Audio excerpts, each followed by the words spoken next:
বর্তমান সময়ে দেখেন অনেক জজ, ব্যারিস্টার, উকিল, মুক্তার, অনেক সচিব, উচ্চ পদস্থ কর্মকর্তা যার হাতের খোসায় লাখ লাখ টাকা ইনকাম, এই লোকের কোটি কোটি টাকা, ঢাকা, গুলশান, বনানীতে আলিশান বাড়ি, অভাব নয়। খবর নিয়ে দেখেন মা বাবার বৃদ্ধ বয়সে নিজের ঘরে 2 মুঠো খাবার খাওয়াইতে পারে না। কি কথা ঠিক না ঠিক? কিন্তু আমার ভাইরা দিন আনে দিন খায়, গরিবের ঘরে বিয়েও করছে এমন মাইয়া কইলে মাথাটা নয়া রাহে। ঘরের বউর যদি নাও দেয় আল্লাহর কাছে শুকুর আদায় করে।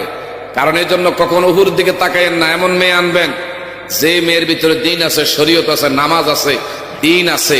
এমন মেয়ে যদি ঘরের বউ বানান, শ্বশুর মনে করতো না, নিজের বাপের চেয়ে বেশি মনে করবো।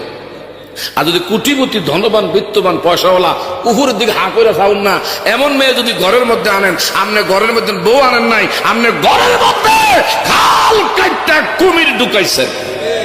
কথা বলেন ঠিক না ঠিক? কিছু কিছু সন্তানের বাবা ওই যে লোভে ফাপে, লোভে ফাপ,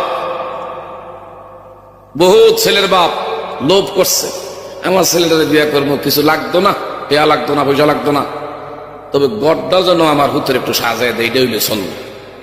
এমনে না এমনে টেয়া লাগতো না, খালি গড্ডা সাজায় দিলে চলবো। আচ্ছা এখন সাজায় দিলে এটাকে হালাল হয়ে গেল?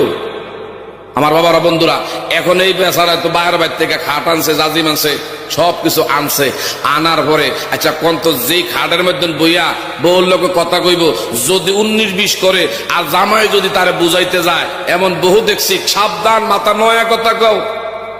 তুমি আমার স্বামী, তুমি স্বামী না, থানা হাজতের আসামি। তোমার কে কইছে আমার স্বামী? তুমি যে বইয়া কথা কইরা তোমার বাহের কিনারটা একমাত্র খাটিয়া।